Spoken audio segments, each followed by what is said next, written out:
बिलासपुर के व्यापारी बल्ली के पुत्र वैभव सिंघल की हत्या के बाद आज बिलासपुर दनकौर के बाजार बंद हैं और व्यापारी धरने पर बैठ गए हैं। इस व्यापारी में आसपास के क्षेत्र के व्यापारी, दनकौर बिलासपुर के व्यापारी सहित ग्रेटर नोएडा के व्यापार संगठन और नोएडा के व्यापार संगठन के लोग भी शामिल हैं। इसके अलावा भारतीय जनता पार्टी के राष्ट्रीय प्रवक्ता गोपाल कृष्ण अग्रवाल भी इस धरने में बैठे हैं। देखें इस धरने में क्या बोले व्यापारी।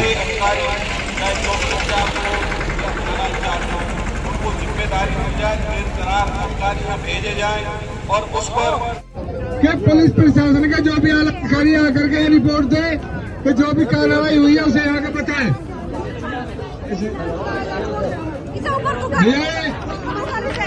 वो मैंने कहा है।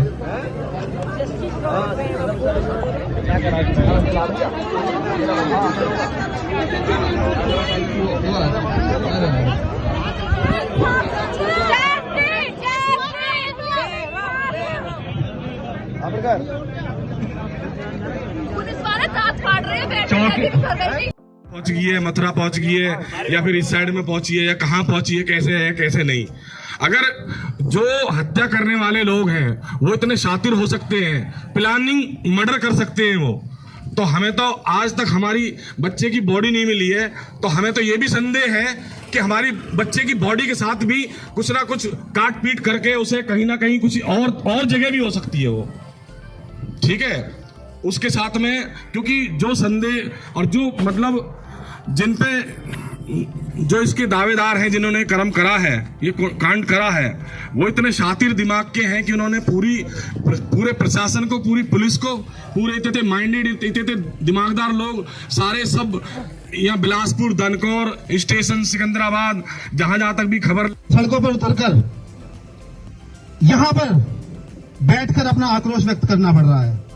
लोग कहते हैं कि प्रदेश में और केंद्र में भारतीय जनता पार्टी की सरकार है और लोग कहते हैं कि भारतीय जनता पार्टी को चलाने वाले लोग हैं केवल वैश्य समाज के लोग हैं।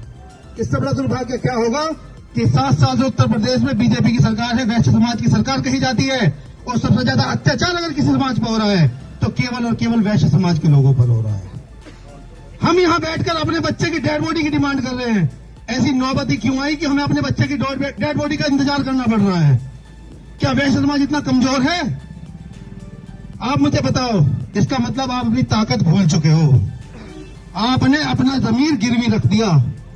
जाग जाओ मेरे दोस्तों, मेरे भाइयों, मेरी बहनों, मेरी भाभियों, मेरी माओ, मेरे बाप, मेरे ताया, सब जाग जाओ। अपने जमीर को गिरवी मत करो। हम इतने कमजोर नहीं है। और अगर प्रशासन हमसे कह दे कि बॉडी रिकवर नहीं कर सकता, अपराधियों को सजा नहीं दे सकता, तो एसओ साहब हमें बता दो, हम अपने आप सजा देने के काबिल हैं। हथियार रख दिए हमने, चलाने नहीं बोले। हम सड़कों पे लेके अपनी तमंचे बंदूक घूमते नहीं है, लेकिन हमारे घर में सबसे ज्यादा लाइसेंस है। हम गुर्जरों के क्षेत्र में रहकर व्यापार कर रहे हैं, अन्य जातियों के साथ व्यापार कर रहे हैं, लेकिन हमें कमजोर न समझें। भाइयों, अपनी ताकत पहचानो। हम यहाँ बैठ के भीख मांगेंगे नहीं प्रशासन से कि हमारे बच्चे की डेड बॉडी ला दो, उन पर बुलडोजर चला दो।